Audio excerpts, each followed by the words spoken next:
Local Corporation for Aging and Housing Department. But I have about 30 years experience in the field of housing. I used to do housing counseling. I used to do a lot of programs to help people stay in their homes. And the last 5 years I've been at PCA, and this has been a lot of fun working with the SHARP program. And no, SHARP is not the TV Sharps. I made that joke one time and everybody kept calling me like, where's that TV you promised me? No. No TVs. It's the Senior Housing Assistance Repair Program. But it's not just repairs. Okay, we do repairs and modifications. And the question always comes up is what's the difference? So if you think of repair, think of leaky faucet.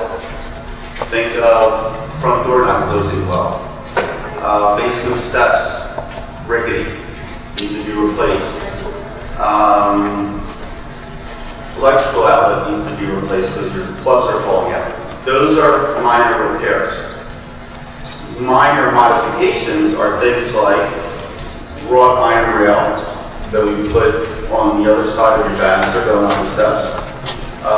Grab bars in your tub area, maybe around the toilet area. We sometimes use transfer benches. So we actually work with an OT, which is an occupational therapist, that will also be part of our team that comes to visit your home. So they help us with the modification part, and then of course our inspectors are the ones that look at the construction part, and then we put that job together and see what we can do. So the question becomes, how do you qualify for SHARP? So first of all, you have to be 60 years of age or older. Home has to be in Philadelphia. And you have to own and occupy the home, okay? And this is where things get a little hairy with us sometimes, because for us, ownership means by deed. And that can get a little funky because a lot of times somebody, for example, will inherit a home through maybe letters of testamentary or letters of administration. They don't own the home. Or it could be a situation where maybe the wife bought the home when she was a single lady, then they get married, and the lady dies, and now the man thinks, this is my house. Not. Okay, they're not on the deed. So,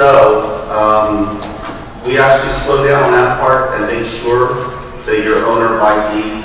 And if not, there's a group in the city called Senior Law Center, and they're excellent at helping you figure out how to get that deed in your name. Okay? So, again, 6 years of older, home in Philadelphia, own and occupy the home.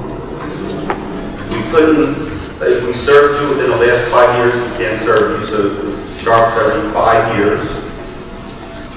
And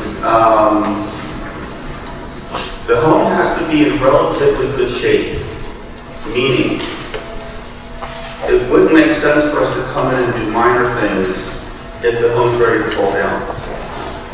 Okay? We'd just be wasting money. So what we look for is things like all the utilities have to be on.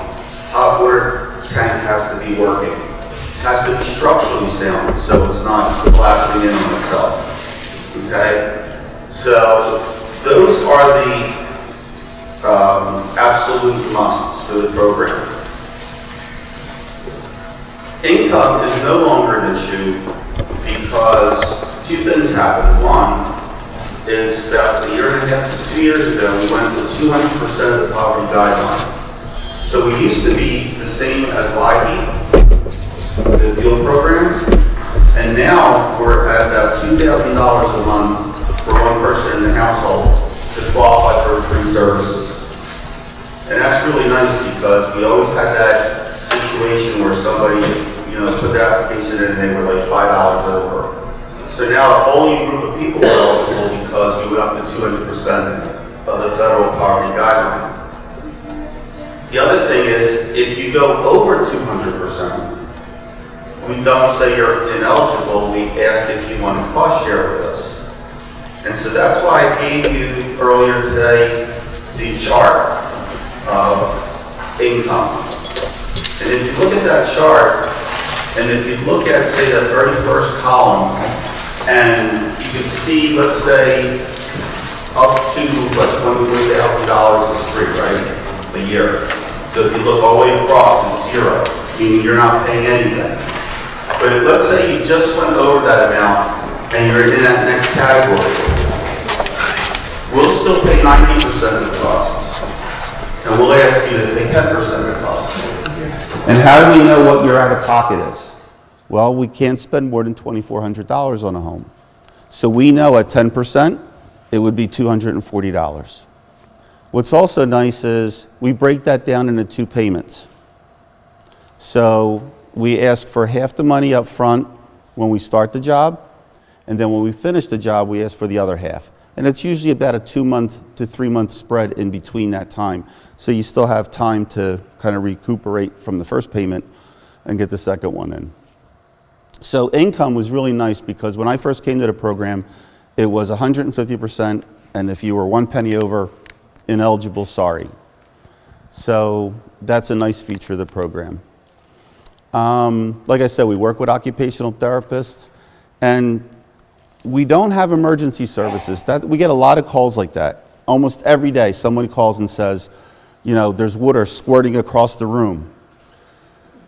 That's not the nature of our program. The nature of our program is we want to get to know your home. We want to do as much as we can. We want to spend our budget on your home, and we want to make it as safe as we can and put the rails in and do all, as many repairs as we can. So it's not, don't think emergency if you're looking at sharp, because like I said, we take our time with your home, we get to know your home. And also what's nice is, because sometimes other programs come to us, we sometimes go back and revisit your home and can do major work under a different program. So that's another nice feature is when our inspector goes through, they do their home inspection, they may mark on their sheet, needs major plumbing, or needs major electrical, or needs new roof. And then, or a stair glide. Our OT may say, this person really needs a stair glide. 4 or 5 months later, you may get a call from me, or from Dorian Harris, who's here. Dorian, did I see Dorian come in? I don't have my glasses on. There's Dorian Harris. He works with us at PCA, and he's the manager of other housing services, but he also helps run some of the underspending program, and as well as some of these other programs like Delmar, which we call majors. So that's a nice feature. Again, we get to know your home, and we can do majors hopefully if we get that funding come the end of the year. The sheet that I passed out with the income chart is very well laid out in terms of answering the questions. How do I qualify for the program? Who do I call, which is our call center to sign up. It gives you like the whole rundown of the program of how this thing runs.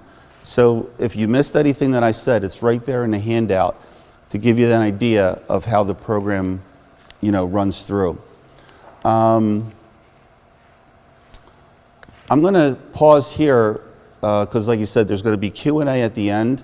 I'm going to ask Dorian to come up, if you can, talk a little bit about other housing and how PCA supports other housing programs in the city.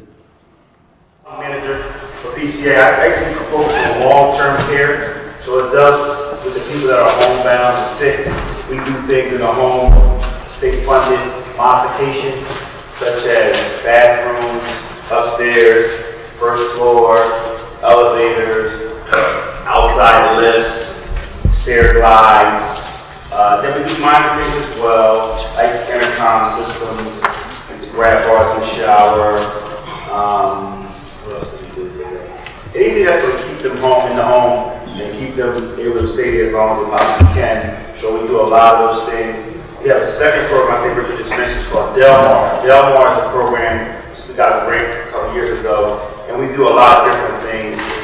no real guidelines, just when people call and they actually hit people a lot of times for sharp. They can't get on the sharp program because of its requirements. They have to have certain things in property. So we'll get those things brought up to speed so then they can get the additional things in the sharp program. So we'll do a thing like some windows sometimes. Sometimes we'll do things like electrical problems, hot water heaters. Yeah, we do a lot of hot water heaters. A lot of times for the sharp program, people want it, but the hot water tanks are not working and leaking, and he can't do his thing, so they'll call us. We'll get that started, get that knocked out for them, and that way they can get on the sharp program and get all the services that possibly can. Through the other housing services program, we work with people. If you guys have Bravo, or know about Bravo, they have a benefit for certain members where they allow them to get modifications for the bathroom, but we're the contractor with them for Philadelphia. So if any of you guys know someone that's on it, they can call Bravo and ask them are they eligible for the benefit. And they don't pay for a lot of things, but it's just the modifications inside the bathroom home. So it'll just be grab bars, handheld showers, railing, anything that has to do with the bathroom home. They don't go outside the bathroom. We're trying to get them to do so, but we haven't been successful in that. We also do things for a program called FCSP. If you guys would like, that's another PCA program where family caregiver support, we do their modifications for their people at home. We do the waiver program, the options program, and I guess that's about it. Usually long-term care, that's about it. So what happens is anything that a long-term care person needs and the waiver will pay for, and through housing will take care of it. So that's it in a nutshell, guys. Delmar. Yeah, it's not an ongoing program. Actually, that's like 1 year.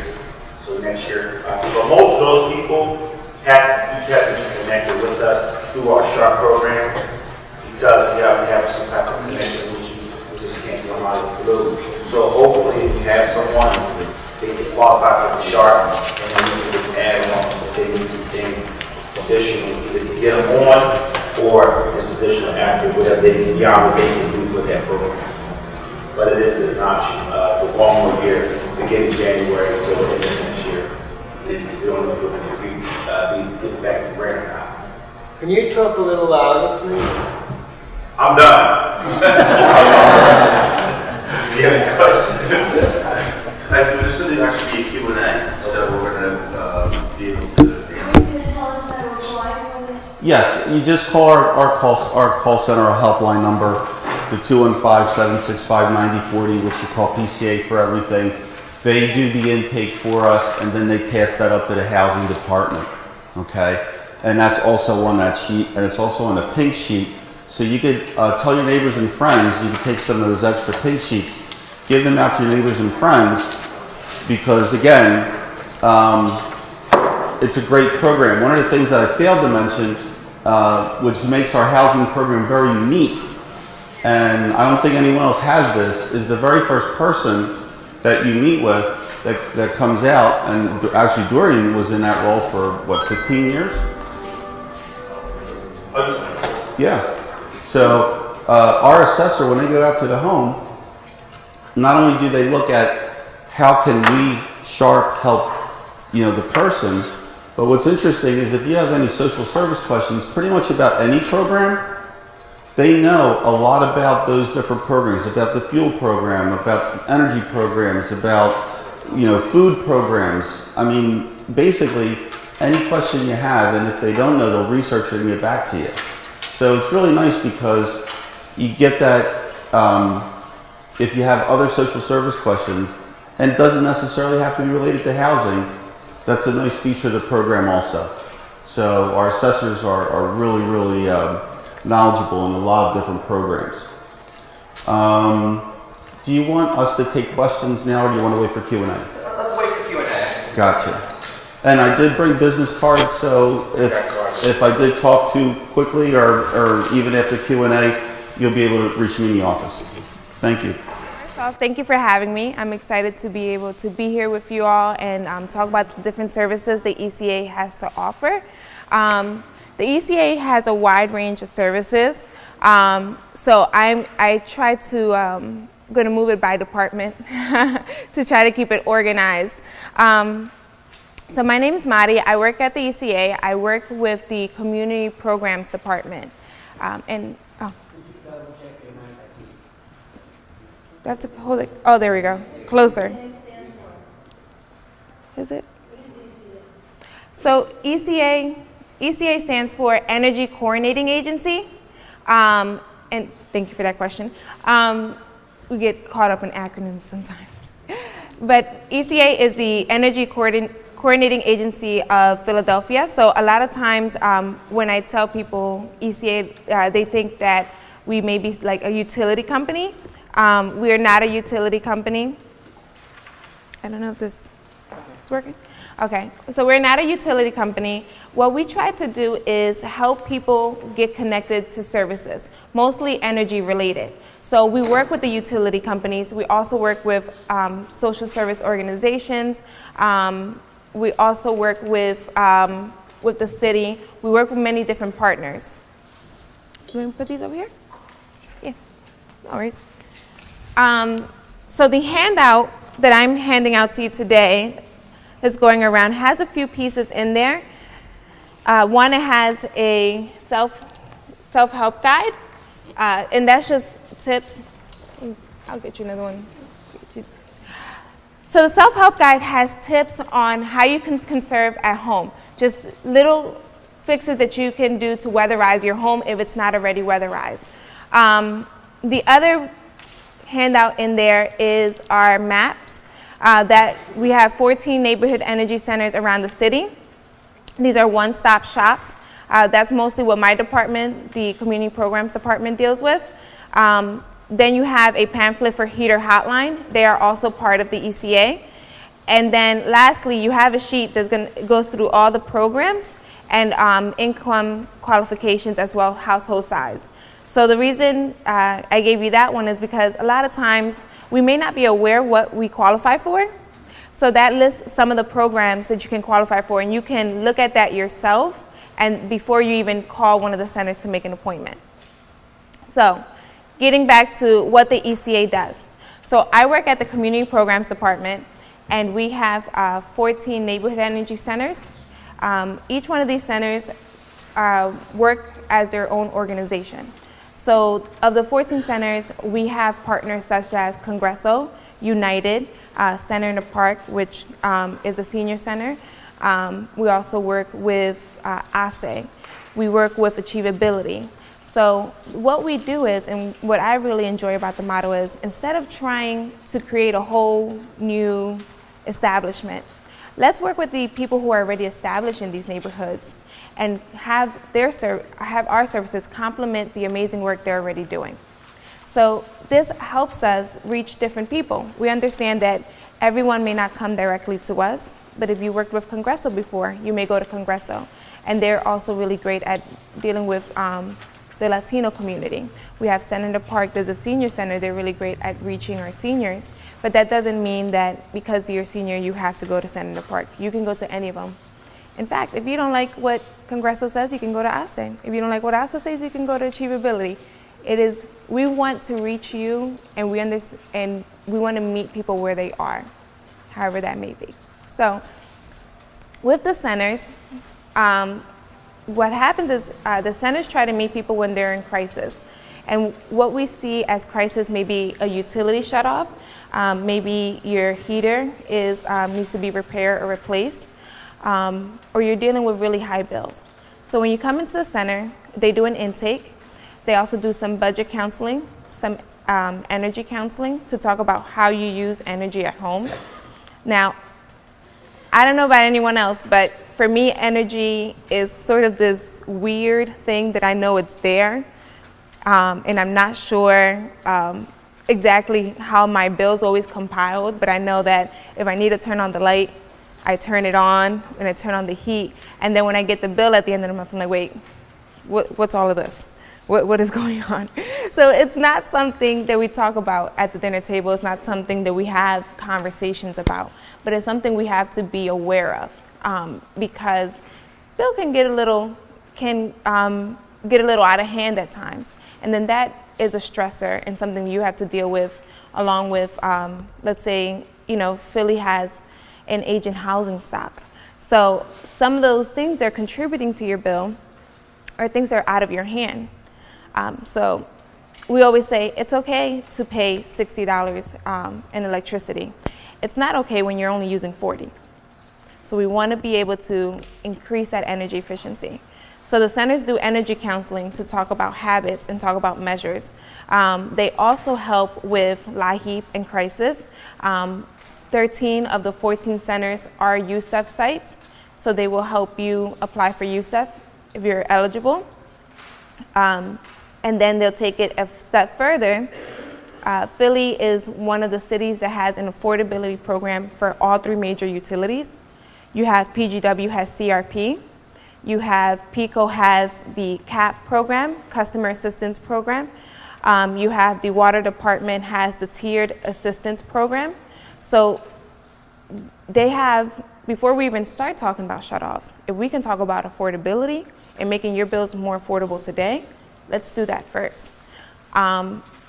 And we also talk about conservation, and we take it a step further where the ECA also is one of the 2 organizations in the city that manages the Weatherization Assistance Program. So the centers can also help you apply for the Weatherization Assistance Program. I would call ahead of time to let them know so that they know that what you're trying to apply for. So that's community programs.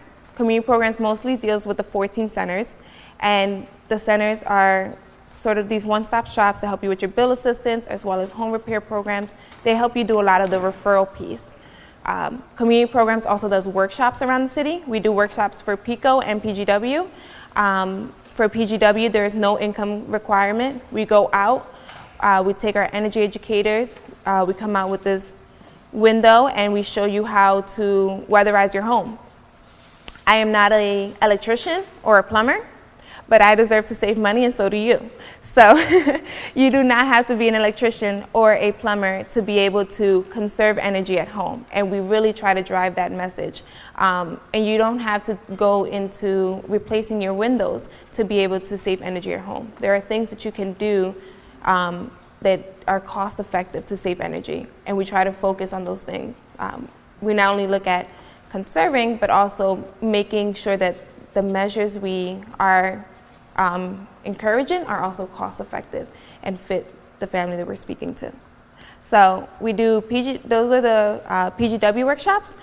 The PECO workshops, we do that with mostly multi-family units, apartment units. They do have an income piece to them. We try to work with units where the majority of the people living there are low income. And we try to, we work with PECO on that one. You also get a kit. You get a kit for both workshops. You get a free kit.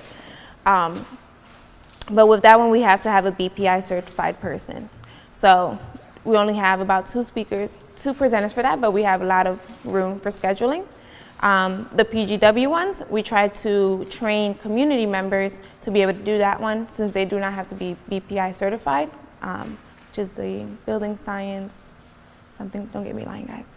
But BPI is just like, it's a certification that energy auditors need. So for our PGW workshops, we do not need BPI certification because our funder does not ask for it.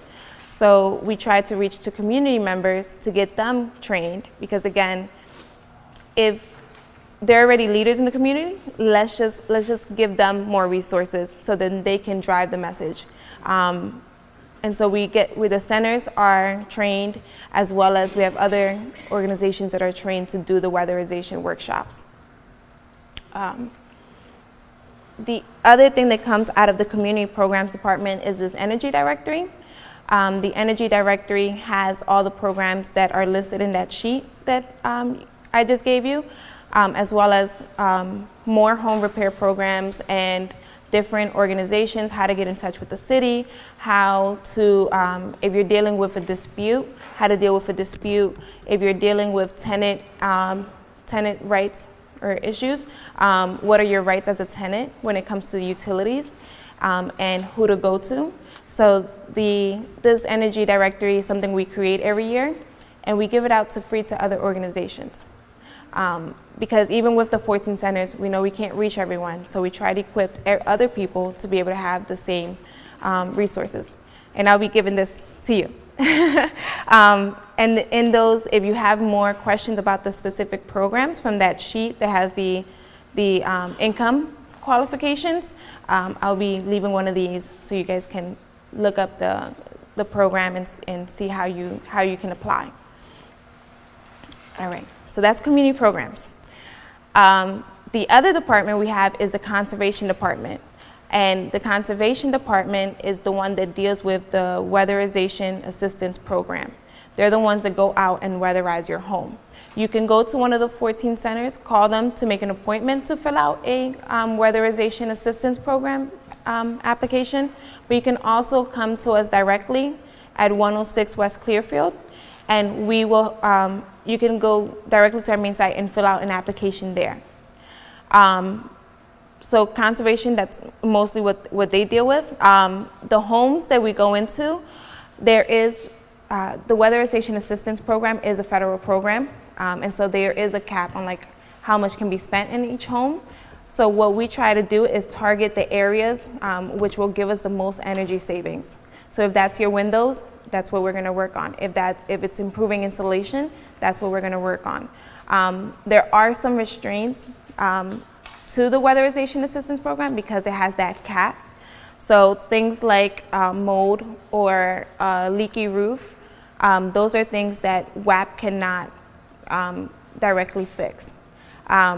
The best way to deal with that is to go to BSRP first and then go to the weatherization assistance program. BSRP is one of the organizations one of the only organizations that are able to deal with the roof leaks and the mold piece. So that's basic systems repair program. And that's on your list of programs to see if you qualify for. They're on there as well. And they're also in the directory that I'll be leaving as well. So basic systems repair program is the one that can help you with more in-depth work, and then the weatherization assistance program helps you get your home weatherized with measures that are not just like, so at our workshops we give out a window kit or a door strip. The weatherization assistance program looks more into replacing windows and doors and possibly improving insulation and looking at work that you would need more of a professional to do. The other, do we? No, basically, I wanted to know, how long was the waiting list after they applied For basic systems repair? Basic systems is not through us. I know they had about a 2-year waiting list in the past, but that is something that they're currently right now under contract they've been actively working to lower that list. They actually gave us some of their folks. We worked something out with the city to be able to get some of those people off that list. So I would apply for them now because that list, they're actively trying to chop down on that list and subcontracting to other organizations to help them with that list. Conservation, community programs, and then we have our heater hotline. So heater hotline is the tan sheet that I gave to you. That's another department at the ECA, and what we do is go out, repair or replace, that's the word. Repair or replace your heater. So if you are a homeowner and your heater, you need your heater repaired or replaced, you can call heater hotline, and there are income qualifications. You can look at the sheet that I gave you that gives you income and family size to see if you qualify for heater hotline. But they can come out and fix and repair your heater for free, as long as you're a homeowner and you fall within those income qualifications. Now for renters, heater hotline is able to assist renters, but that has to come through LIHEAP. You have to go through Sedgley and specify in your LIHEAP application that your heating system is not working properly. So that's a little more complicated, and you cannot reach out to Heater Hotline to get an update on that because the work order is going through LIHEAP. We're just out going physically doing the work. But Heater Hotline's a really awesome program. And outside of repairing and replacing your heaters, in the summertime, and this is what I like, they have that prevention piece. So if you need maintenance done to your heater or someone to come out and check it out, we can come out in the summertime and check out your heater or do basic maintenance to your heater in the summertime, so that way you're not looking at an issue in the wintertime. Come November 2nd, they are much busier because that's the beginning of LIHEAP. So they're getting not only their usual homeowners, but they're also getting some work from LIHEAP as well to go and repair and replace heaters. So if you can, before that November mark, if you need somebody to just clean your heater, go check it out, I would recommend that and take preventive measures for the winter. And one last department, sorry. I feel like I'm talking your ear off. One last department is our training center. We have a training center in which we not only do we help people out of their crisis, not only do we then help improve their home, but then we teach people in this very same communities how to be able to do the work themselves. So we do BPI certification at our training center. We also do environmental remediation courses at our training center. Right now we have one that's going on for 8 weeks. And if you live in one of the top 10 poorest zip codes in Philly, you're able to go through this course for free. And you get about 6 certifications. This is through the EPA. So if you have anybody in your family or someone that you know, I know you guys are like, we're retired, stop trying to get us back to work. No, it's all right. But if you know of anyone that would benefit of this, please send them over to our center to 106 West Clearfield and get them connected, because this is work that's definitely needed. And this is environmental remediation, especially with what's going on in Texas and in Puerto Rico and in those areas. These are jobs that are actively being filled. So we can help people get them back in the work field. We're more than happy to do so. Did you say that you go to these training classes if you live in one of the 6 grade zip codes, and then you can go to Puerto Rico? So no, we don't have a trip to Puerto Rico, but we've had students who've gone through the environmental remediation course and then gone to Puerto Rico to work. Because of the what's happened with the hurricanes, they're able to go back there and checking the quality of the water, checking all the with all the destruction there's a lot of environmental need. So they have about 6 different certifications. It's a program through EPA, and right now this one's being filled, but we're going to have another one next year, and we're also building a solar lab to be able to teach low-income families and reentry citizens, as well as we have a program. We also work actively with the youth as well to get them trained in these growing fields as related to energy and the environment. Is there an age restriction on your training program? It depends. On some programs, yes. I know for the environmental remediation one, there was not. It was more of a where do you live in the city to go for free. But some of our programs, we actively work with Youth Build. So some of them are restrictions. So the best thing to do is to call or to look at our website and see which courses are coming up to see which one they're with. Is that number in your directory that you're going to leave behind? That number, you can check, you can do 215-609-1000. And then you just got to click the button to get connected to the training center. The person that signs people up for these classes is Charlene LeBoy. Charlene LeBoy. So you can get connected with her. But you can also get connected with our heater services through that same number, as well as our conservation services. The directory is something we only print out a few of them and we give them out for free. So we try to give them to organizations mostly so they can reach more people. I don't know if you want to take questions because he would. Do one more question. Okay. Where is your funding coming from? Your funding, the funding. Funding? So it ranges. I know from, so we have some funding through the city. We have some funding through the federal government. We have some funding. We do different programs where we try to seek out grants. Like we had a program where we were able to fix like in one entire block of, and that was like through a grant. It was our Energy Fit Philly. But most of it is government money. Most of it's through the federal government or through the city. We have some contracts with PICO and PGW to do work as well. So it's a mix.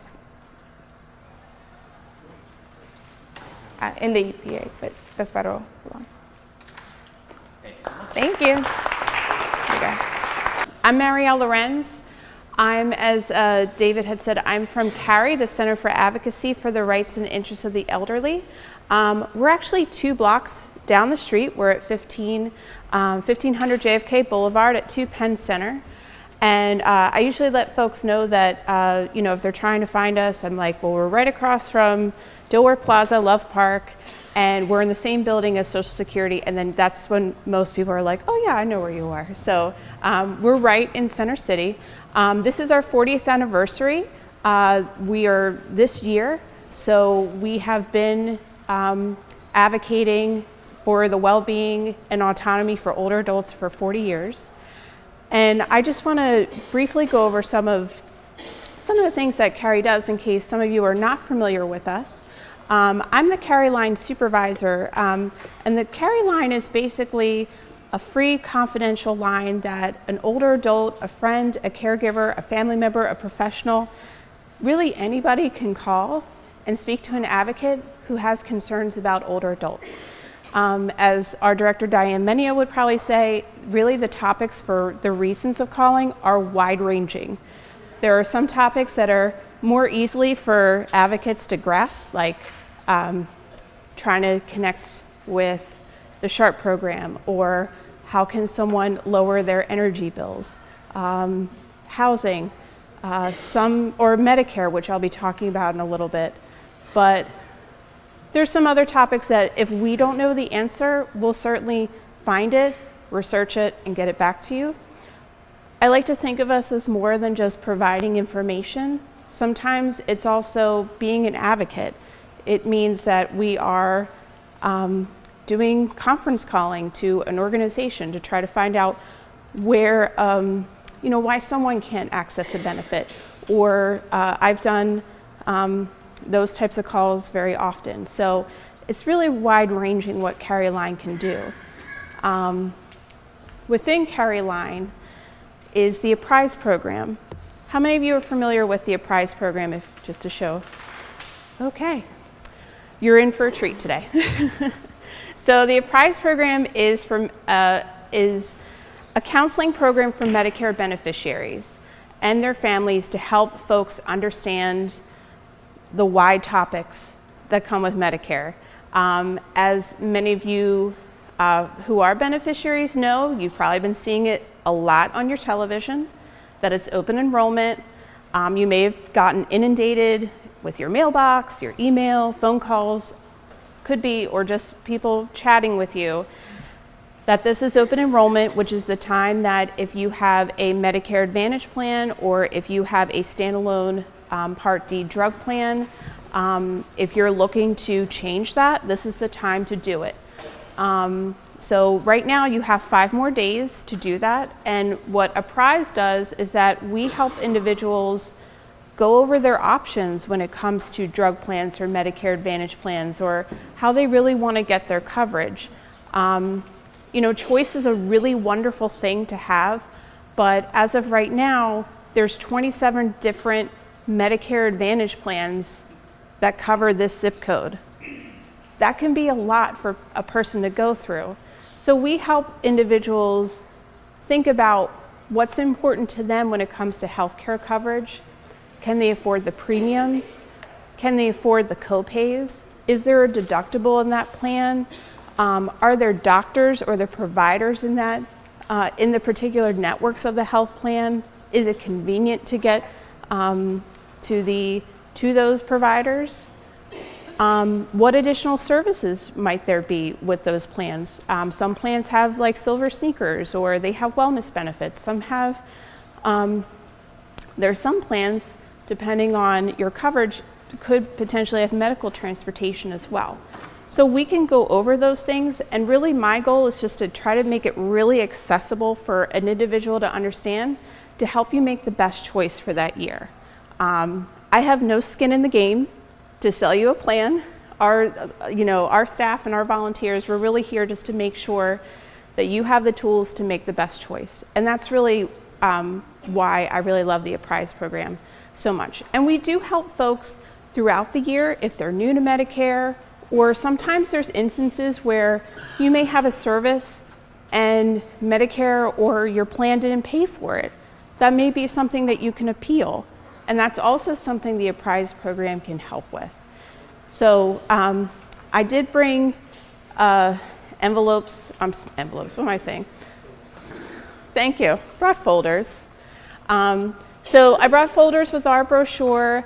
I also brought information about the specific things in Medicare in talking about aging in place, just to kind of have everything in one place for you. So if you don't have them, there are more on the table here. And then that will help you hold all the other materials and information that you're getting today.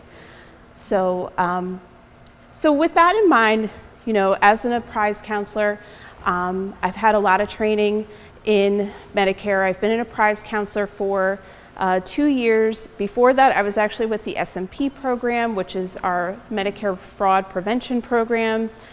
And before I came to Cary, I was actually a care manager and assessor in Bucks County. I worked with the Bucks County Area Agency on Aging. I was working with individuals who were in the waiver program and also, doing assessments. I was going to individuals' homes, and we were talking about the issues of how do we help older individuals stay in their home as long as possible. And, when it comes to Medicare, most of the time, folks don't really know what's available to them or what the limitations are until they may have a crisis or they may have an illness, and they discover that, there are limitations. So when it comes to aging in place and services that Medicare can provide for someone to stay at home, there's kind of two areas in that. One is home health care. Now, home health care, most people think of that as when usually Part A, which is hospitalization. After a hospitalization, a qualified hospitalization, I should say, a person may benefit from skilled services at the home. And this can include nursing care, this can include occupational therapy, physical therapy. It could be a number of different skilled services. The criteria is usually that, like I said, a person typically has, if it's under Part A, it's after a qualifying hospital stay. The person is homebound. Now, when I say what Medicare said, and again, this is not, I just want to say I'm kind of the messenger for Medicare for some of these things. So just to, give you, just to warn you. So Medicare will say that a person has to be homebound. And what that really means is that they have a difficult time getting out of their home independently. Maybe they use a walker, maybe they use a wheelchair, or maybe they depend on another person to get in and out of their home. That's really what the homebound criteria is. So if a person is hospitalized, often a social worker from the hospital will recommend home health services. And the home health services can be limited. What I have seen commonly is maybe a nurse that comes out to check on someone's progression. Maybe it's twice a week for a few weeks. And maybe it's physical therapy and occupational therapy.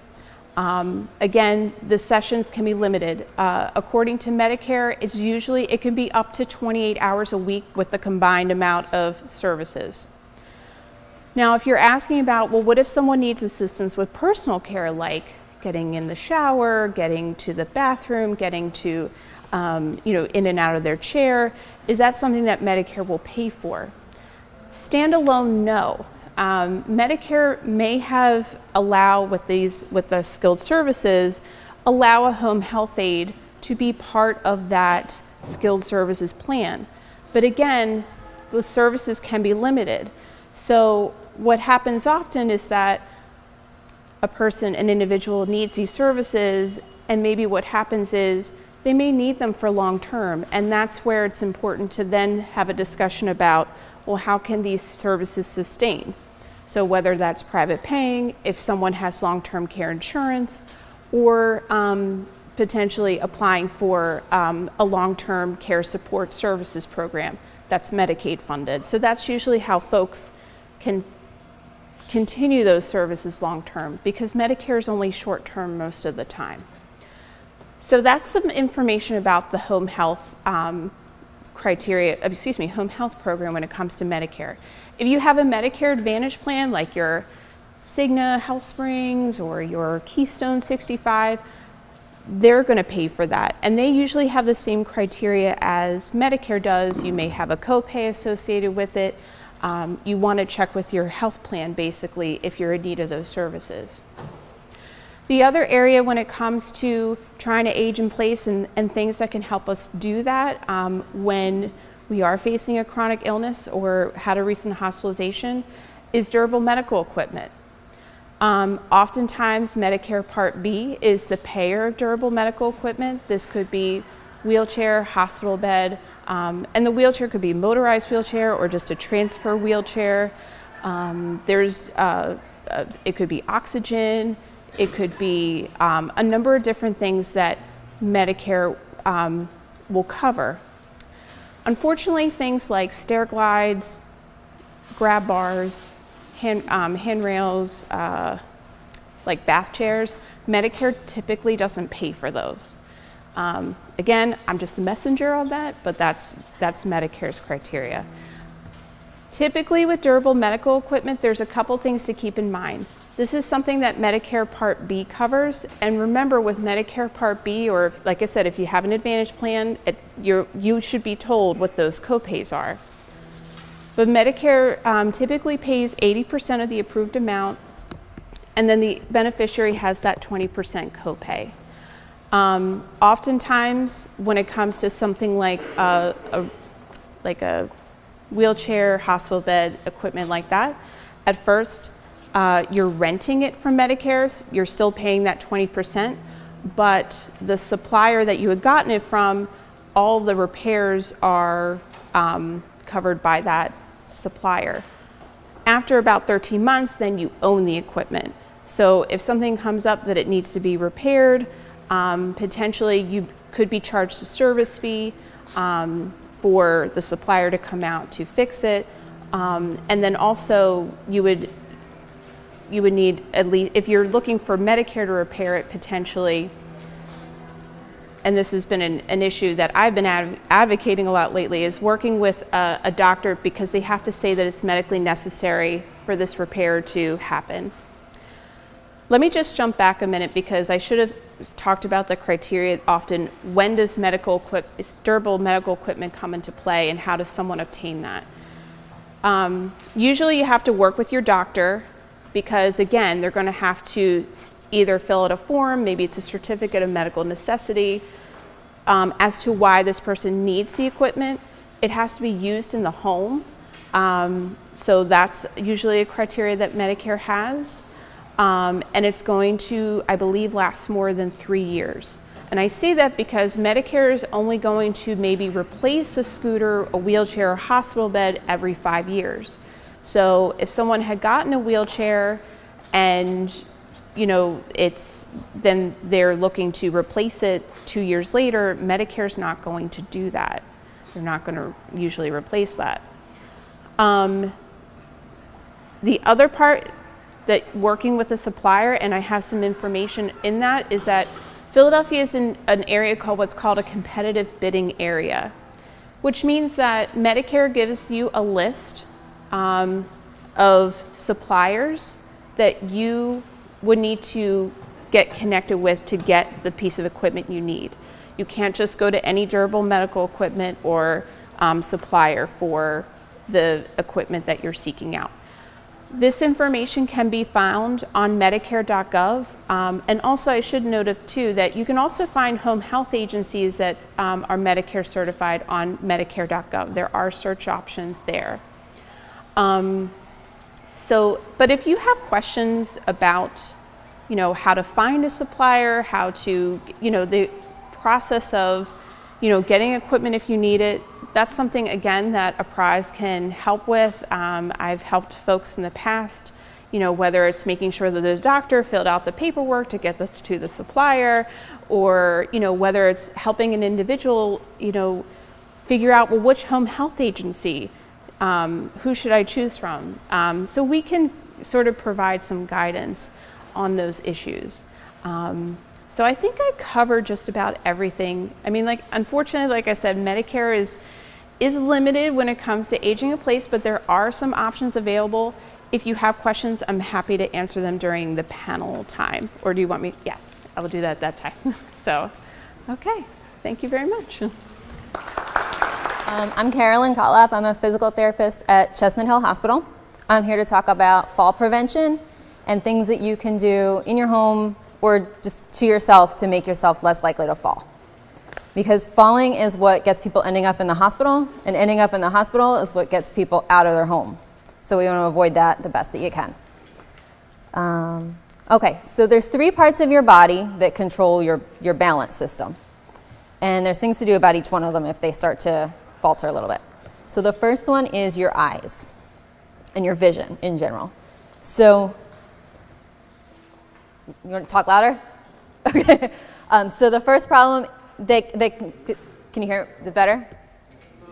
Okay, the first problem is that can happen is with your eyes and your vision. If your vision starts to go, you'll start to fall. So if you are supposed to wear glasses or you're supposed to wear contacts, you should. That's the first tip. Also, you need to make sure that your home has good lighting throughout it. That means changing bulbs if they start to burn out. That means having night lights in places that you're going to want to walk in the dark. Places like the stairs, your hallways, your bathroom, right inside your front door, anywhere that you might have to walk in the dark for a while. But you want to try to avoid walking in the dark if you can. Also, you want to know where you keep your flashlights, your candles, that sort of thing. In case the power goes out, you don't want to be wandering through your house in the dark trying to find all your emergency stuff. So know where it is in advance. The second part of your body for balance is your ears. If certain parts of your inner ear stop working right, that can cause you to be dizzy, or it can cause vertigo, which is when the room starts spinning. If anyone's ever had that, it's no good. So there's other reasons you can be dizzy. It's not always just your ear. But if you're dizzy, it means that there's a problem, and you need to be evaluated by your physician to see what the treatment would be. Because the different problems have different treatments, but there are treatments for being dizzy. You shouldn't have to live with being dizzy. And then the third system is your muscles and your joints. Your muscles and your joints have little sensors in them that help your body know where it is in space. It's why you can close your eyes and still touch your nose or something, because your body knows where all the different pieces of it are in the air, in space, and how you're moving. The best thing you can do to manage that is to stay strong, stay active. The last speaker was talking about silver sneakers briefly. If your insurance participates in silver sneakers, it gets you a free membership to one of the participating gyms, a lot of the YMCAs, some of the senior centers, and it gets you in an exercise program that's run by people who know how to exercise with older people and know how to safely deal with some of the other medical problems that can happen as you get older. Okay, other things that can mess with your balance besides just your body itself would include medication. Medications by themselves can have the side effects that make you dizzy. Sometimes when you take combinations of medications, they can make you dizzy. So if that's a problem, your doctor can help you work around it and try to figure out if there's other alternative medications you can take to solve the same problem that don't have that same side effect. Also, if you're having trouble walking, sometimes that means you might need a cane or you might need a walker. And just because you need one of those things, it doesn't mean that you're like going downhill or anything, it's better to have your cane, get out, live your life, than it is to sit in your house and not do your things because you feel like you're going to fall and you're nervous about falling. Fear is a reason that people fall. The more you sit around because you're scared to get up, the weaker you get, and the more likely you are then to fall. Let's see. Also, some other diseases that people get as they get older can make you fall. Things like dementia. Even in the beginning, when you might not even know that you have it, dementia can cause problems with concentration and focus and paying attention that might make you more likely to trip on something just because you didn't notice it was there. Also, diabetes is pretty common as people get older. It can cause two things that might make you fall. The first thing is something called neuropathy, and it means that your feet go numb. And if your feet are numb and you don't feel the ground, it's easy to trip and fall. Also, with diabetes, wounds heal slower. So if your feet are numb and you get a cut on the bottom of your foot and you don't know because your foot is numb, they get infected, you get stuck in the hospital. Sometimes it even ends up in getting your toes or your feet amputated, and that's not great. So we want to try to avoid all that. In general, someone who is considered a faller is someone who falls more than twice every 6 months. So that's sort of the limit. If you notice that you are starting to fall, you want to get to your doctor and get it checked out to try to see why. But something you can do in the meantime is start to keep a log of where you are and what you were doing when you fell, to see if there's any patterns, like some people fall in a certain room of their house, or some people fall trying to step up on curbs or cracks in the sidewalk. If you start to pay attention to what it is and see if there's a pattern, that can help your doctor try to figure out how to help you. But in general, we want to try to make you not scared to move around, because like I said before, the more you sit there and not live your life, the more likely you are to keep falling. Okay, so some specific tips about rooms in your house where people tend to fall most often. Number one is the bathroom. You have some choices about your toilet. People get stuck there a lot. You don't want that to happen. They make seats that raise you up a little, that are a couple inches thick, so you don't have as far to go up and down. Or if you need handlebars, some people can slide a commode over top of the toilet and take the bucket out and just have it there on top so that you have the handles to help you get up and down. You can also have a shower seat or a tub seat so that you don't have to stand in your shower, or if you're not at that level, a non-slip mat on the floor, just so you're not standing on a wet surface and being slippery. You also want a mat outside the tub, so you're not standing in a puddle on your tile floor outside. Let's see, you want to sit down to dry off if you can. But the most important thing is not to hang on things in your bathroom. So earlier they were talking about getting grab bars in your bathroom. Grab bars, they make permanent ones, they make ones that are just attached with suction cups onto the wall. But they're important because you don't want to be pulling on the towel bar or the sink or something that could potentially fall down if you pull too hard on it. Okay, next would be the stairway or the hallways. You want to have rails on your stairs if you can. Both sides would be best. You want a clear pathway, so any clutter or things on the floor pushed to the side so you have plenty of room to walk, a wide pathway. Like I said before, you want lights in those places, and night lights if you need them, if there's someplace you would go. And then any rugs that you would have at the top or the bottom of your stairs, you would want to make sure that they're tacked down to the floor so that they can't slide around on you. In general, sometimes it works best to plan your day so that you have to go up and down the stairs as few times as possible. You wake up, you come downstairs, you do as much as you need to do for the day downstairs, and then you go up maybe in the late afternoon, or not up and down all day running around. Okay. In general, on the floor, I know I just said tack down your rugs at the top and the bottom of the stairs, but best advice is to just get rid of them, because they do slide, they have edges that you can catch your toe on and fall. But if you're going to keep them, all of the edges need to be tacked down all the way around the whole perimeter, not just, at the corners.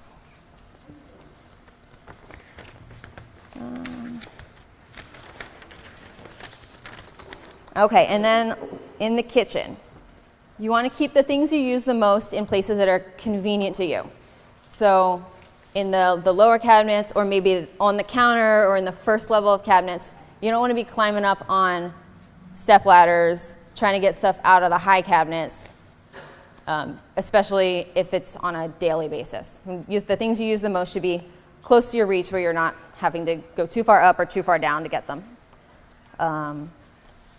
Let's see. Don't stand on a chair. That's a nice way to fall. If you spill something on the floor, you want to get it cleaned up as fast as you can so you don't slip in a puddle.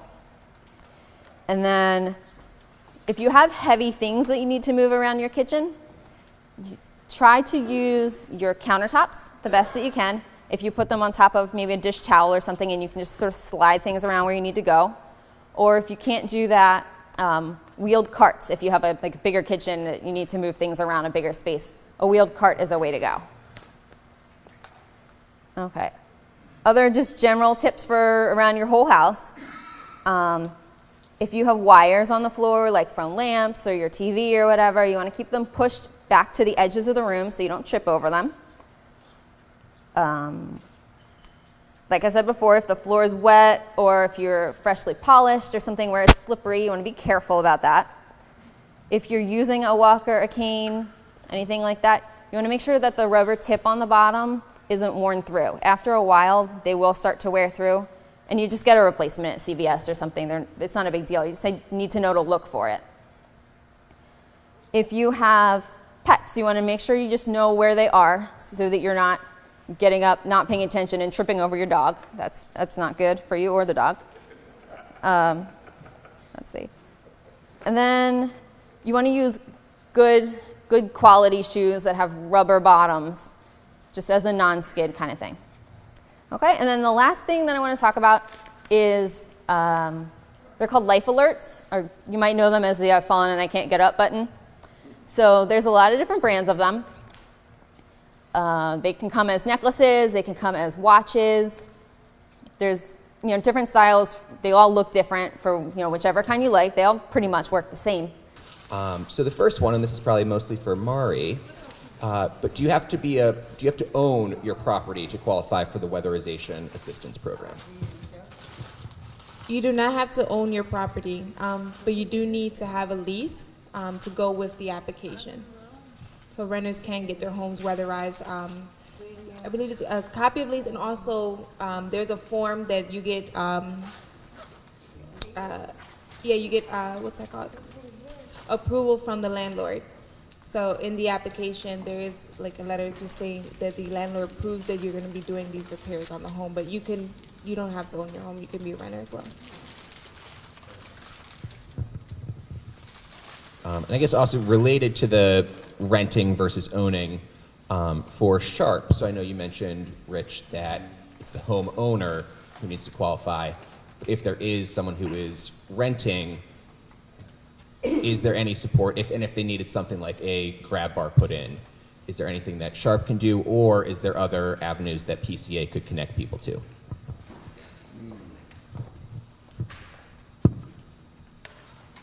So we have situations sometimes where it could be like a duplex.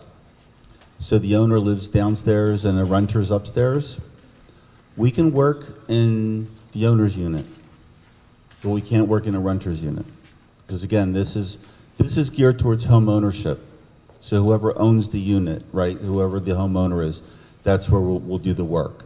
Also, think about this. If there is a renter living upstairs, then we're going to also ask about what kind of income you get from that rent. So that's going to be part of the application. The only time we don't ask about rent or what is coming in income-wise, are you familiar or have you heard of the Dom Care program? Dom Care, is it ringing a bell? So what Dom Care is basically a homeowner will adopt somebody to live with them. And they actually become part of the family. It's a very interesting program. The homeowner does provide some services to the dom care client. And in that case, we do not look at all at the dom care, what the dom care client pays the homeowner. That is excluded. Question there. Go ahead, follow up. I was listening to a lot of the speakers and everything, but there's one thing that I didn't hear. I don't know how many people here are homeowners about the LOOP program. I don't know how many people know the LOOP program. Loop, L-O-O-P? Yes. That's, I don't know how many people helps that where it curtails their taxes and that brings their taxes within reason, where in other words, if you live in a home and your taxes just skyrocket and all of a sudden you can bring them down as long as you lived in the house for 10 years or longer. and if your taxes went up more than 3 times Yes. what they were. And I think they're still accepting the applications. Now, one of the things that we do at Sharp, because we're looking at home ownership, is we screen for the homestead program too. And I can tell you that almost weekly, I find at least one person who has not signed up for homestead. And if Is that better? And if you don't sign up for homestead, you're really being silly because there's no income limit. You just have to be the homeowner. And what it does is $30,000 is knocked off the assessed value of the home, and you're taxed on that amount instead of the full assessed value of the home. And the average savings of that is about $400 a year. So if you're not on the homestead program, like if you apply for Sharp and you're not in homestead and I see that, I'll actually send you a separate letter saying you need to look into this. But everyone here who is a homeowner, please make sure you filed for homestead. You call the Office of Property Assessment, OPA. If you call me, I can give you the number. It's a 686 number, 9200. 686-9200, is that right, guys? Oh, she has a fancy thinking box. Or you can call Carrie, but what's nice is if you don't qualify for Loop, you probably qualify for homestead, okay? But there's also a thing for seniors called tax freeze, where they'll freeze the current rate that you're paying for taxes, and that is income driven. They do check your income for that. But that's really nice because if you paid $500 this year, you're going to pay $500 next year, and you're going to pay $500 the year after that. So that's also something to look out for. Don't forget, in the city, who had the handout with the neighborhood energy centers? That was ECA. A lot of those centers that you saw there on that handout are also OHCD, now it's DHCD, housing counseling agencies. And you could walk in there and also ask for that service. So they'll sit down with you and they'll do those applications for Loop, for tax freeze, for homestead. That number was correct, the 686. Oh my God, the old timers do today.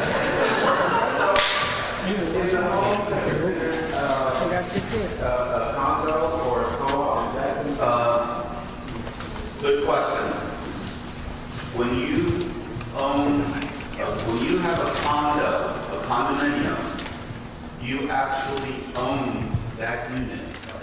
Okay, so if you're a condo owner, you actually own that unit and you have a deed to that unit. In that case, we could work inside your home. We can come into your unit and work on your unit. We cannot work on the outside of your unit. Co-op is excluded because when you live in a co-op, you don't own any property. you only have shares in the property. So if we came in there and we're using lottery money, if I came in there and put something into your co-op unit, your entire co-op just benefited from that. So the question, if those of you in the back didn't hear the question, was about, especially with the new tax plan that just passed the Senate, what programs might be at stake. And there are actually a couple questions that other folks in the room had. Obviously, we're living in a period of a lot of political uncertainty. There are a lot of threats to services being cut. So I guess I would just, Joe, if it's okay, rephrase your question a little more broadly and just say what might be at stake overall, whether with the tax plan or just other cuts that may be coming.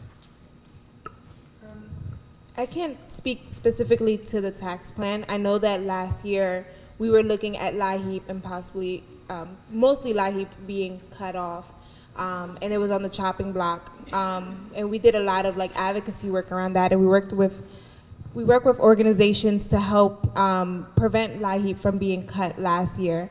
And so I think with where we are politically, there's a lot of different programs that may be on the chopping block. And I think that's one of the things I like about the ECA is that we need to start talking about resiliency, about conserving, and about finding other options, and also working together and coordinating services.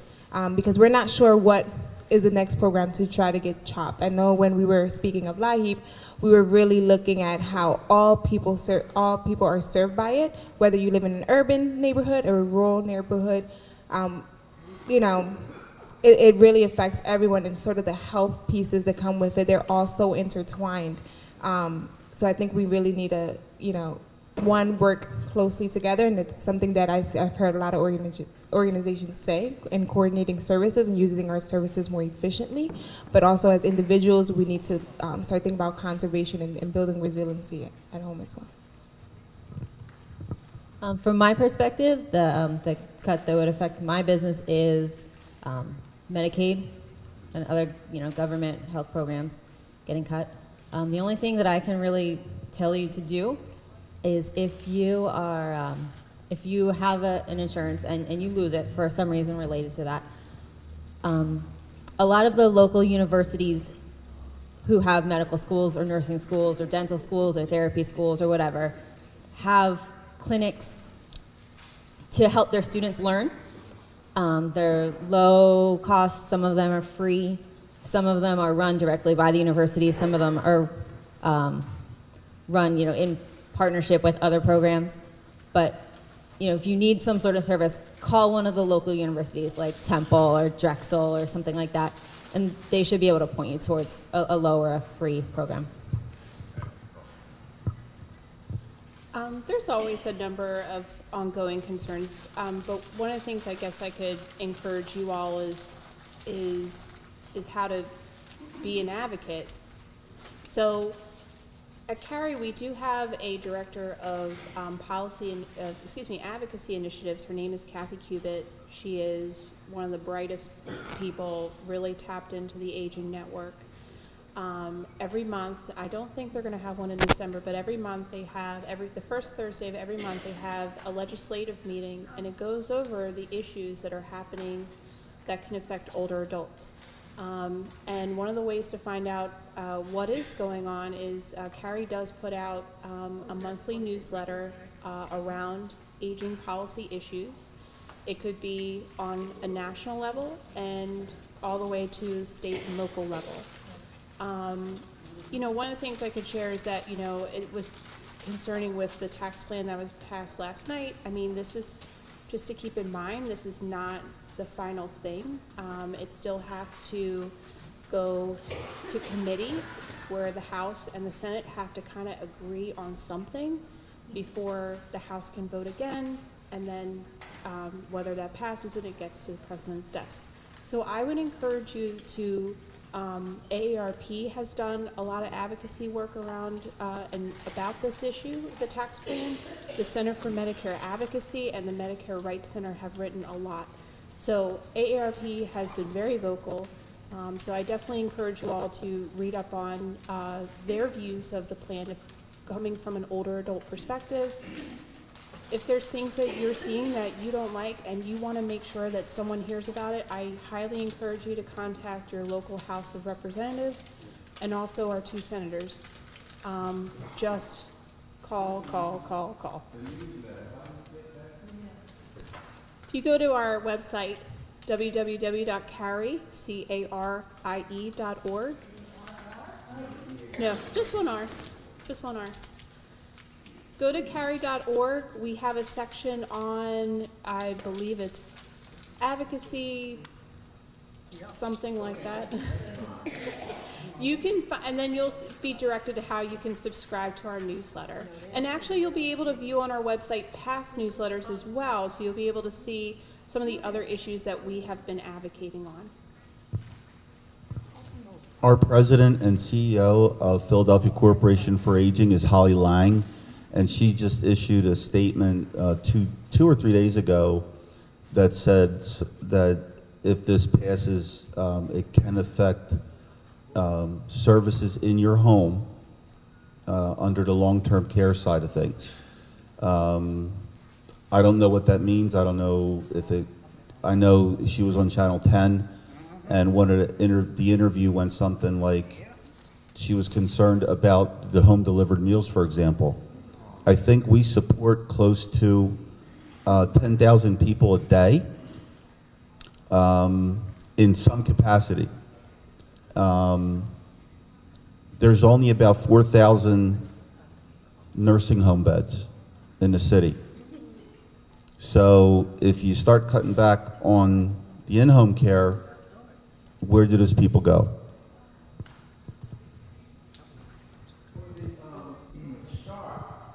Is there an insurance guarantee? I mean, somebody comes to your house and does some repair work.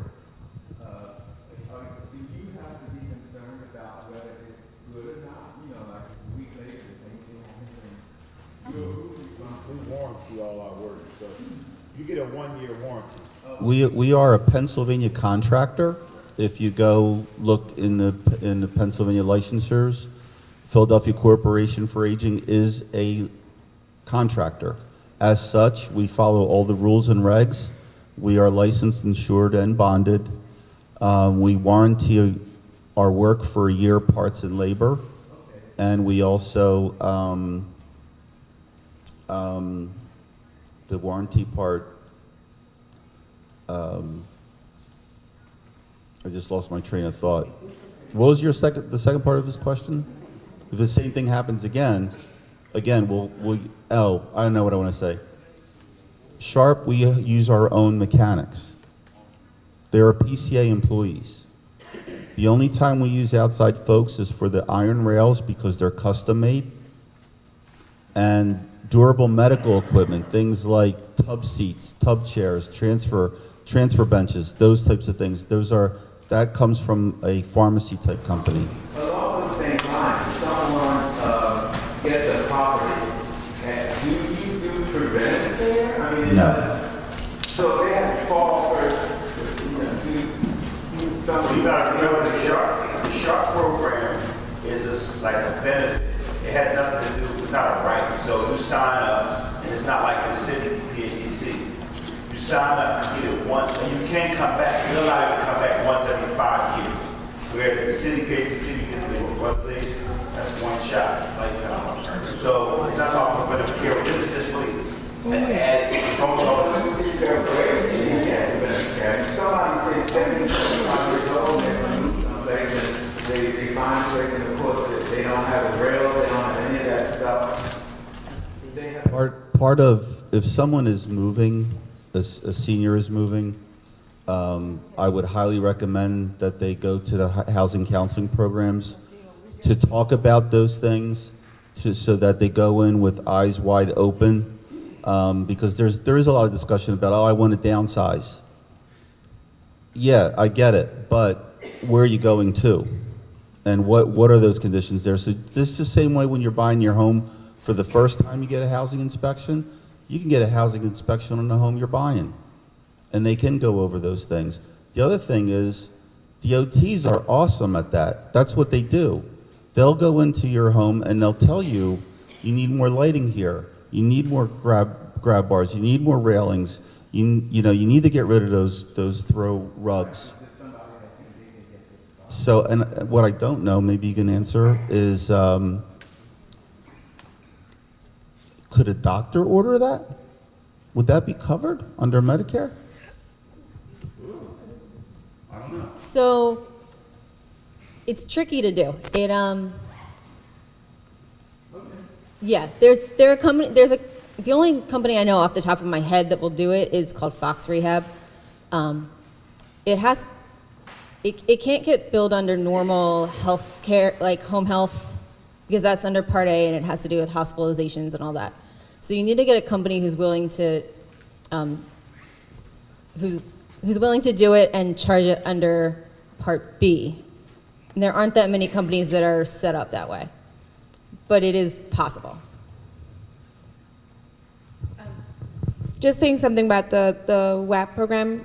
It's based off, so it is really long. If you got your home last weatherized 20, I believe it's 23 years. I can never figure if it's 23 or 25. I always mix them up. But let's say you got your home last weatherized 25 years. You can't get it weatherized for another 25 years, which is a constraint. It's based off like having it's a federal program. It's implemented on all different states. We have some centers in Delaware, and they're dealing with the same issue. But it's based off not so much the individual. It's based on the location. So if you change location, you're able to get that home weatherized because it's not based upon the person. It's based upon the building, the house itself. Unit, right? Can be seen once 25 years. Once every 25 years. Move to another property, they can possibly get the house wasn't done to like that. Yeah. All right, so 2 questions here, and I think these might be best suited for Carolyn. But suggestions for types of, I guess, cord covers. So if someone was trying to cover up their TV, internet, phone, cables, are there specific types that you recommend? And then also a recommendation for types of grab bars. In terms of cords, I don't have a specific recommendation. Generally, you just want them pushed as close to the wall as possible, or even tacked up on the wall. Sometimes, if you're getting, sometimes like a cable company will run a cord through the house, and they can tack it up onto the baseboards or something. That works pretty well. For grab bars, what was the question? Just if there's a certain recommendation for a type. No, not really.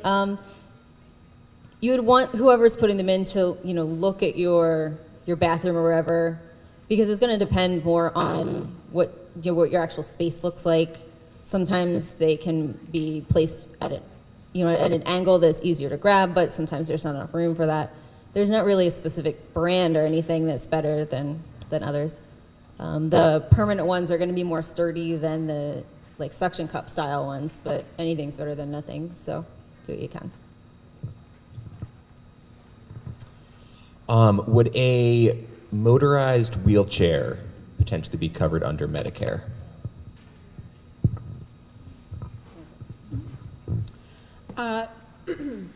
The answer is yes. As I said, though, it has to kind of meet the criteria that Medicare provides. So is it going to be used so you can better be mobile in your home, because that's what Medicare is looking at. That's Medicare, not. Also, does your doctor do you have a chronic condition and your doctor certifies that you need this motorized wheelchair, and that it would be that it's going to last more than 3 years is the other thing. And again, you have to use a approved supplier. You can find that on Medicare.gov. And as I said, if it's under Part B, typically if it's original Medicare, you're going to be paying 20% of the approved amount. And then depending if you have a Medicare Advantage plan, whatever the plan indicates what your either copay or your co-insurance is. Also, if, like she was saying, it only counts under Medicare if you need it to get around your house. If you're perfectly fine walking around your house, but you need it to go to the grocery store or something, it's not going to be covered. It's also a pretty long process to get a motorized wheelchair. You need to get, your doctor to approve it, but then you need to go get You work with a therapist and a wheelchair company to basically design it for you. And then it has to go through a whole big long insurance approval. It usually takes several months at least to do it. So just be prepared, it's not quick. All right, and then we got a couple of questions, and so I guess this is sort of if aging in your current location is no longer an option, what sort of services are out there, particularly for older adults who are looking for new housing? Well, PCA, we created a list, we have a list of the entire Philadelphia disabled and senior buildings. So you can always go on our website to look at us and find out which your neighborhood, because it's actually neighborhood specific. So you can look and see what the buildings are, residents, and then you get the information and do the application. So that the senior buildings, the one floors, the high rises and things of that nature, we do provide that at PCA. The other thing to consider is it depends on your level of care, because some of those places you have to be able to negotiate steps still. You have to have a certain level of independence to go there.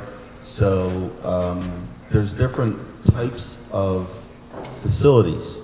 You've heard of continued care communities where you start out in independent living, and then as you need more help, you go to assisted living, and then as you need more help, you go to their nursing home component.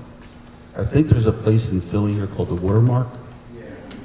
So that's a perfect example of a continuously care community where once you're in the system, you're taken care of. If you need long-term care services, if you think you can no longer stay in your home, I would recommend that you call PCA and ask for a long-term care evaluation. It's no cost to you, and they would tell you what your level of care is. And what they determine is if you are nursing home level care. And then if you are nursing home level of care, there's options. There's the LIFE program, which is they take you to their facility every day and then bring you home. Or the waiver program where they bring all the services to you in your home. What's going to happen with waiver next year, I don't know, because that's 2019, right, in Philly now. They moved it to 2019.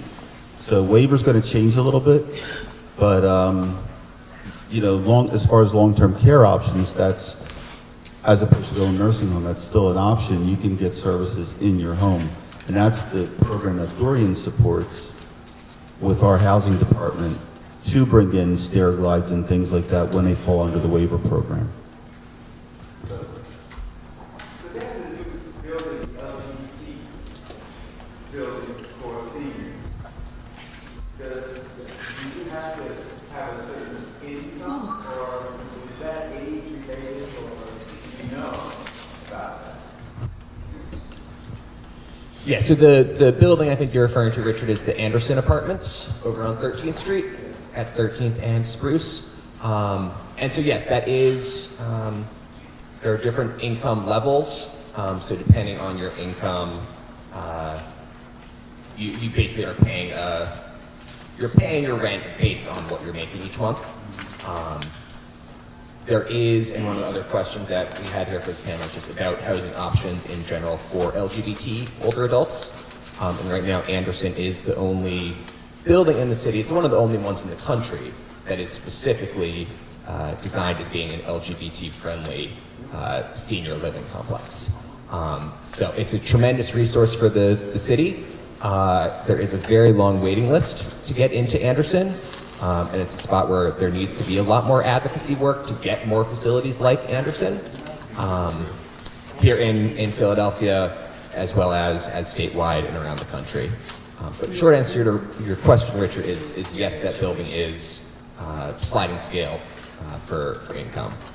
I will say also on the topic of LGBT-friendly housing, and if anyone else wants to chime in, we're trying to do some advocacy at the state level within the Department of Aging to make sure that providers and counties all over the Commonwealth of Pennsylvania have some knowledge of LGBT aging issues, and some work that PCA is doing locally, organizations like CARI that have worked to become more culturally competent around LGBT issues, as well as some of the senior centers in the city, including some of the ones that do housing counseling.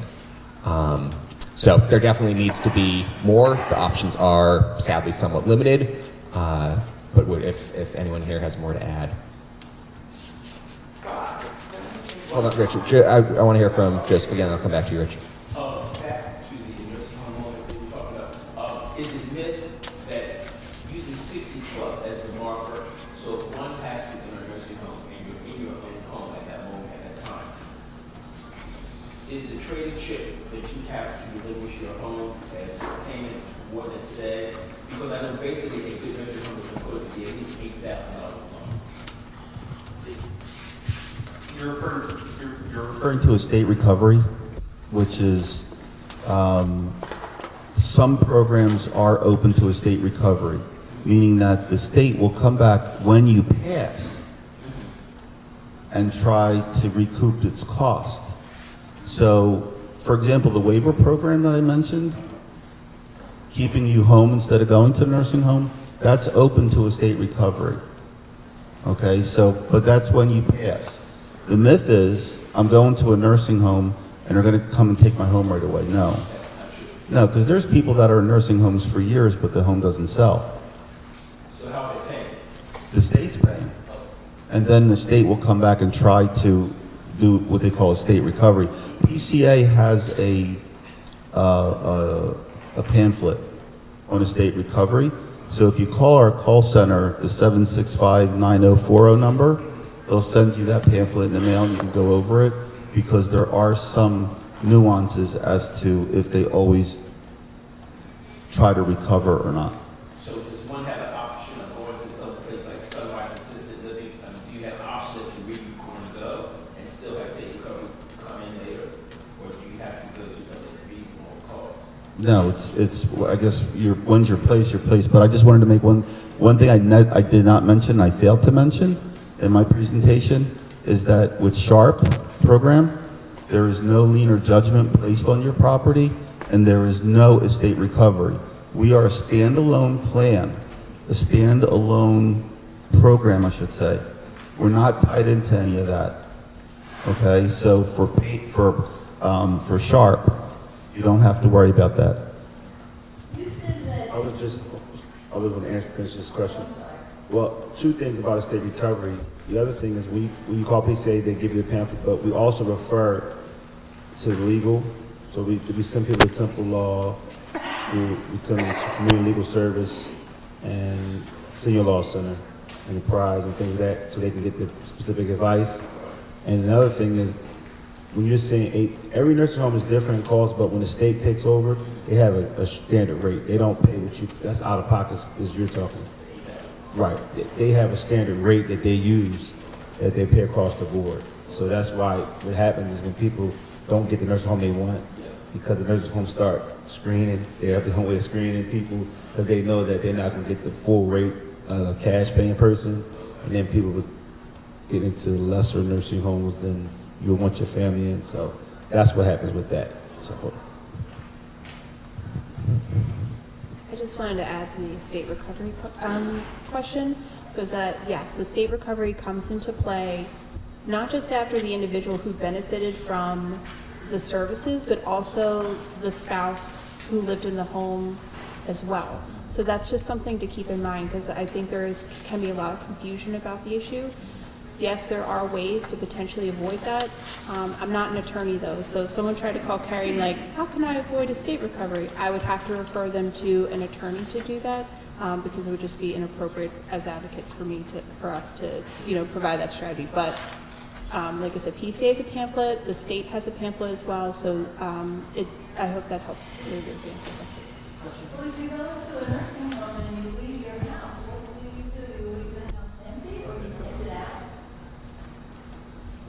They recover it afterwards, after you pass, and they recover your house.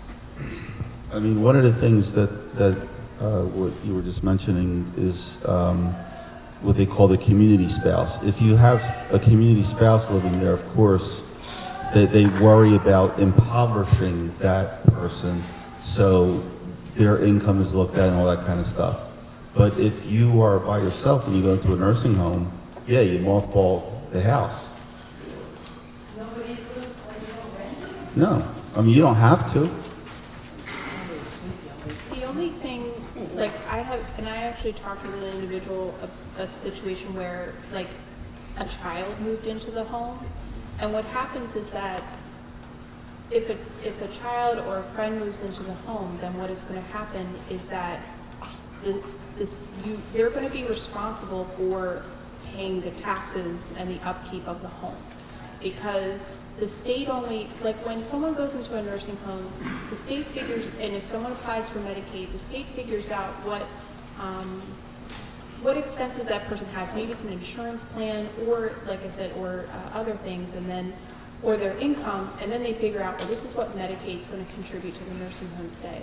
If someone has a house, and I had, like I said, I spoke with a caller, they had their son or daughter moved in to live there because maybe they couldn't afford where they were living, and here they are. Well, what ended up happening was they got a tax bill, and they're like, they called me and they said, well, wait, it's in my mother's name, it's in a nursing home, and I said, you're responsible for the upkeep of the home since you're living there, and so that's just one thing I just wanted to mention.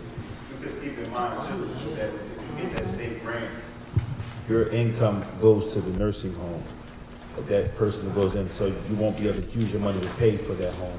A certain amount if no one's in the community, and then if you have a community spouse, they'll figure out how much the spouse gets of your money. Most of the time it's most of your money, but those people down figure that out, the county office.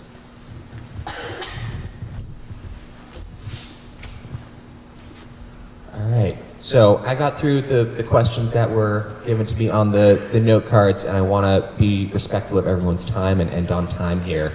But so, again, just wanted to give a big thank you to all of our presenters for joining us today. They are all doing this out of their own goodness of their hearts and as volunteers for being in here on a Saturday to do some of this community education. So the Elder Initiative very much appreciates your time and contributions.